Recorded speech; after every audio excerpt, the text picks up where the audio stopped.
tonight the damage plastic pollution is having on our coastline, on our wildlife and on our health. Coming up on the programme. As the government announces the creation of a blue belt to protect our shores, we reveal the record numbers of seals injured by plastic.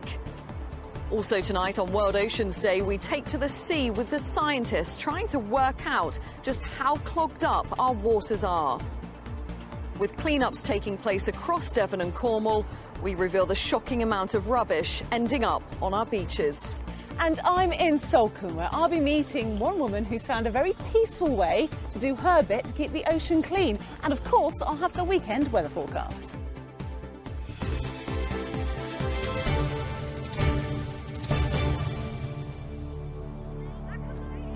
Good evening and welcome to Constantine Bay. Yes, today is World Oceans Day, and the people that you can see behind me, there's about 100 people here picking up plastic to make sure this beach stays as beautiful as it looks this evening.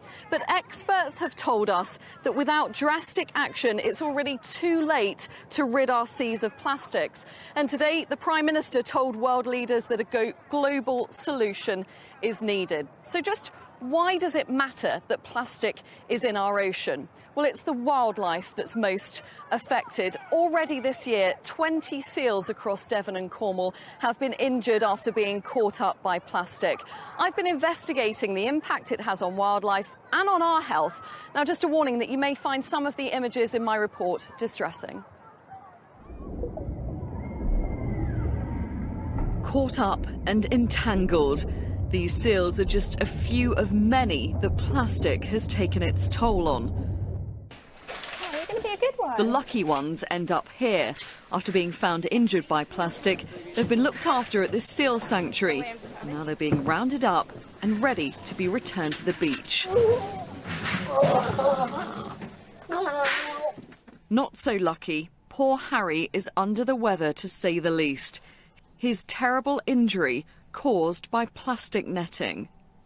He came in, he had a really high temperature, was quite lethargic, but actually you can see he's looking a little bit more settled now. He's got some nice wet eyes and he's feeling a bit more comfortable. What does it make you think when potentially they're injured by plastic that humans have, ended up putting in the water? How does it make you feel? It's always very sad. I think each of us sort of working here feel personally responsible and sort of understand that that is sort of humanity's fault. It's nice that we can do something about it, but it's sad to think of all the seals who are out there and other animals out there who we don't manage to rescue and who suffer similarly to Harry. When seals do need help, it's Dan from the British Divers Marine Life Rescue who tries to save them. Just in the last few weeks, our volunteers around the country have rescued at least 10 animals that have been entangled in, not just fishing nets, but plastic packaging, bands, that sort of thing as well, bits of rope. Certainly at the moment it feels like there's been a bit of an increase in the number of animals that we're having to deal with that are entangled in these sorts of things. It is, yes, yeah, because there's so much rubbish out there in the oceans and it's always coming in, and it's great that people are going out doing beach cleans, trying to tidy up the shoreline and get rid of what's already here, but there's still so much out there. Hello, how are you? And it's not just the plastics that you can see. I'm going out on the water in search of microplastics. This team is scouring the ocean in a unique project. Right, okay, deploy! A bit more towards me. On the choppy water, this piece of kit is one of many across the world dredging for plastic, gathering information about the state of our oceans. This is going to be a year-long study, so we're trawling along the North Cornish coastline from around St Agnes to around Padstow, Polzeath area, and we're not aware that that's been done before. Okay, roll it all up and then I'll take the sample off. The clue's in the name, isn't it? They are microplastics. They're absolutely tiny. Why do we need to care that they're in our ocean? Well, it's a very good question. Why would we care about something that we can almost not see? Well, the answer is that tiny phytoplankton will filter out these bits of microplastics in the water. The fish eat the plankton, we eat the fish, and ultimately it gets in us. But there actually is a more direct route for the stuff to get into us. Most of the mouthfuls of water that you might swallow while you're bathing in Cornwall's beautiful seas might contain microplastics. Some of it will just go straight through your body, but others of it might actually get stuck in your stomach lining. Every single bit of plastic that's ever been made still exists. This is going to be the era of plastic. Our beautiful, beautiful bathing beaches have microbeads, microplastics all over them. And you know, if we're going to enjoy our coastline forever, we need to start taking action. Back on land, it's time for these seals to be returned to their home. Now, it's taken months of rehabilitation, but finally they're going back into the ocean. Okay. After a little trepidation and a slight tumble onto the beach, the seals make their way into the sea. But these waves and the calm beyond hide a harsh reality. Cornwall has the highest rate of seal entanglement anywhere in the world, and it's likely this won't be the last time these pups need help. Now, it's good to see those seals finally going back into the ocean, isn't it? Now, this has really surprised me, the statistic. Over the last year, more than 10 tonnes of rubbish has been collected from Cornwall's beaches. It's estimated that around a fifth of that comes from the fishing industry, but a vast majority of it comes from people just dropping their plastic on beaches like this, or it's escaped from recycling bins or from landfill. Now, where does it actually go once it's in the ocean? Well, take a look at this. Ocean currents show that if we were to drop a plastic bottle into the sea, right here at Constantine, it would more than likely stay in the water off Devon and Cornwall for a number of years unless it was picked up. But plastic can take 500 years to break down. So over time, it could end up polluting the seas off the coast of France, Belgium, or even the Netherlands. Now, back to here on Constantine Bay, have a look at this. If my cameraman just pans down there, Dave, you can see this is all the plastic that's been picked up from beaches this year alone. There are lots of children here as well helping to collect all this plastic. It's one organisation that's picked this up too. It's Beach Guardian, and Rob from Beach Guardian has joined me. If I can come over and find you, Rob. There's so many people here tonight. You must be pleased with the turnout. It's a really good turnout. We're very happy. We've got the local community that are coming together, doing regular beach cleans with us. They're doing their own beach cleans as well. They're here to help us sort out and look at some of the things that we found recently. We've made some things out of it, which we take into the schools and do education work with the schools. So we're really turning it into some good stuff. And the children, I mean, this isn't particularly for us. They're here, they want to do this. They want to pick up the litter. They're really engaged in it. Yes, they do. So we're fantastic with the local schools, and most of the schools now, I think, around the country are engaging in the plastic issue. They want to make changes themselves. They want to get more involved in recycling. They want to cut out some of the single-use plastics. And they're coming along to keep their beaches and their community clean, because the plastics are washing up from the sea, and then they just want to take it out of the beach and make sure it doesn't go back into the sea again. Why not on such a gorgeous beach as well? Right, let's go over, if we can find her, let's find Emily, who actually is Rob's daughter. It's a bit of a family affair cleaning up this beach. Here we go, here's Emily. Emily, sorry, can I just interrupt you here? Sure, sorry, Now, we've seen with your dad, Rob, there's some of the big plastic here that's found, but as we saw in my report, it's not just the big bits that we're worried about. You're training to be a marine biologist, aren't you? I've just finished. Right, OK, so why do we need to worry about the little bits? Well, as you can see, all of these you can see, and you'd find them on the beach. They're easy to remove. But when we get the smaller bits of plastics, we can just see over here, we've got a mimicked bit of beach in this bucket. OK. And the children have been sieving out the microplastics. So as you can see, you wouldn't usually see these bits on the beach.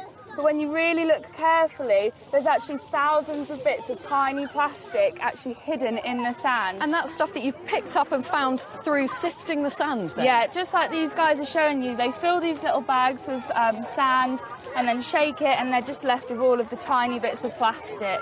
Does it shock you every time you find this amount of plastic? It's shocking to me. Absolutely, yeah. I mean, I've been doing this for so long, but I can see the difference that these guys are all making each time people are coming, they're finding less and less, but we still need to keep going and tackling this problem and really focus on the smaller bits of plastic.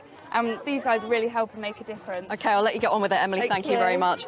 Well, to try to help this, today the Environment Secretary unveiled 12 new marine conservation zones across our region. Take a look at this map here, and this new blue belt, as it's called, stretching from the Isles of Scilly to Portland and beyond. Dredging and any significant offshore developments will be prohibited, while threatened species and rare habitats will be given extra protection. Well, our political correspondent David Wood met up with Michael Gove on Exmoor a little bit earlier.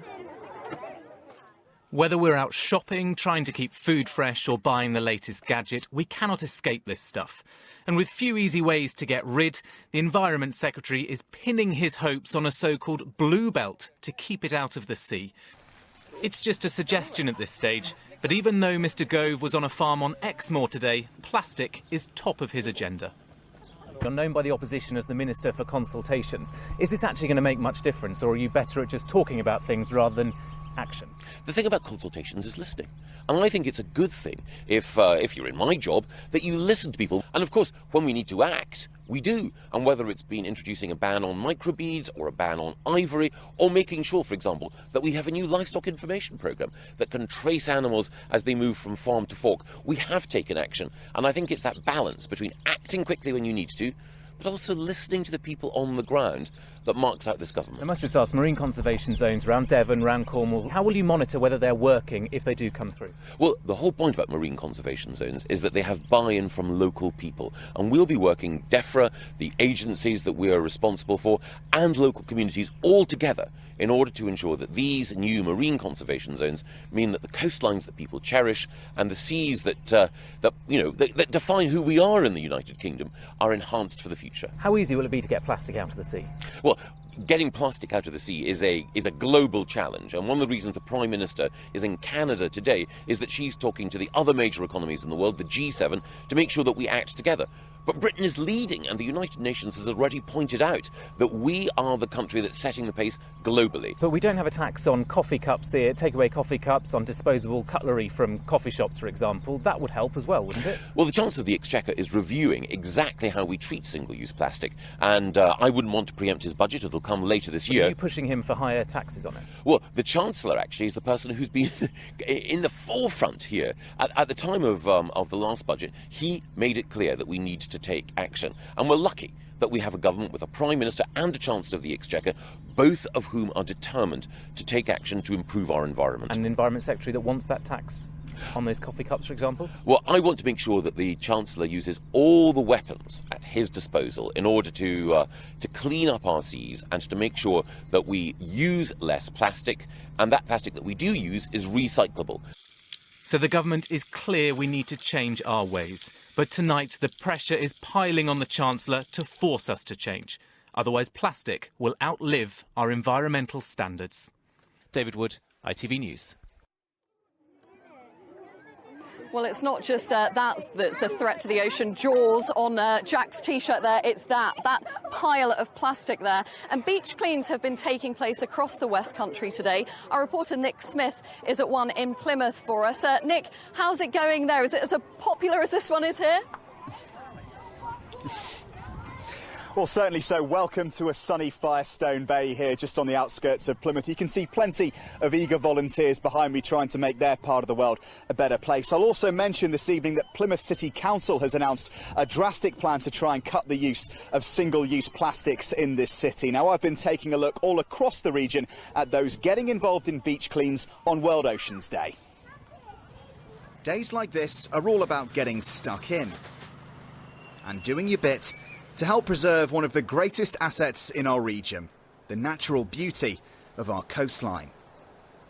So volunteers, young and old, all across the region have been taking part in beach cleans, like this one in Bude, organised as part of World Oceans Day. We're trying to find plastic to help the environment and help the animals stop eating plastic. If animals eat plastic, then other animals will eat that animal, and then finally we will eat it, and then we will have plastic in our bellies. Down on South Cornwall's Roseland coast, members of the public frequently take it upon themselves to keep their beaches clean. Volunteers say just a small gesture can go a long way.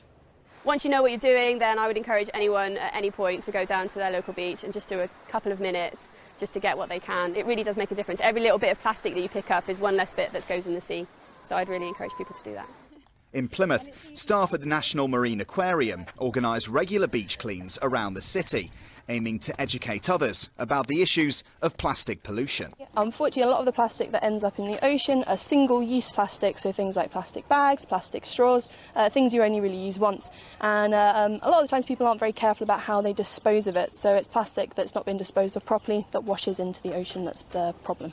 You see plastic on beaches and you see plastic in the water. I do pick it up when I see it. So I go kayaking, I stick it in my kayak and take it home with me. But that's only a very small part of the plastic we see in the world. I don't really make that big an impact, but I try and do what I can. Events like World Oceans Day aims to raise awareness of the problems caused by plastic pollution. Scientists at Plymouth Marine Laboratory predict that if our habits don't change by 2050, there'll be more plastic waste in our seas than fish. A sobering thought, but if we act now, we could help prevent environmental catastrophe in the future. Well, I'm joined now by Josanne Stewart from the charity Mealfields Inspired, who brought a lot of these young people down here today to get involved. Just why was it so important for them to get involved in a beach clean? Well, first of all, I work with the 7 schools in Stonehouse on our Widening Horizons programme. All throughout the year, we're looking at different jobs and different careers. But this is the one time of the year where we like to push all that behind us and actually think about, we live in this ocean city, how can we get the kids to care really more about their city, about their beaches and their ocean? So this is our celebration event. They come, they have a barbecue, and we have all the beach rangers here today, actually rock pooling with the children and really sending out the right messages so that we can all think about what we're doing and how we can actually help. Do they get quite passionate about it, knowing they're helping their environment, learning about it? They do. We've got a little bucket up there where they're throwing pebbles in, saying they've learned about the ocean today. We've got Mariana Lopez from the Ocean Corner, who's getting them all to attach bits of plastic that she's found on the beach and cleaned and made to look beautiful. And they're attaching their own little messages of how their pledge, how they're going to look after the ocean today. So there's been lots of action up there as well. It's been lovely. Josanne, thanks so much for joining me here. Well, of course, this beach clean's still very much underway, going late on until the evening, and I'll hand you back to Kylie over in Cornwall. OK, Nick, thanks very much. Well, it's still going on here, in fact, but I'm at the tide line now where a lot of plastic is often found, but actually it's quite clean this evening because they've been doing such a good job. Now, how about this? The latest government figures show that less than half of all the plastic that we use in the UK is actually recycled, with the rest of it going to landfill or ending up as litter here. But there is an organisation in Exeter trying to make a bit of a difference. Bob Cruz is there for us this evening. Bob, can you take us through what's going on there? This is Exeter City Council's recycling depot in Marsh Barton, and this mountain of waste that you can see behind me is from recycling boxes in people's houses all around Devon. But mixed in with this is plastic that's been picked up in beach cleans all around the coast of Devon and Cornwall, and it's brought here to be sorted out. So it goes up the conveyor belt at the back there and along the top, where it's sorted by hand and drops down these chutes to be compacted into bales. And if you follow me out into the yard here, you can see all of these bales that are lined up waiting to move on to the next phase in the recycling process. Mixed in with this is quite a lot of plastic that has come off the beaches.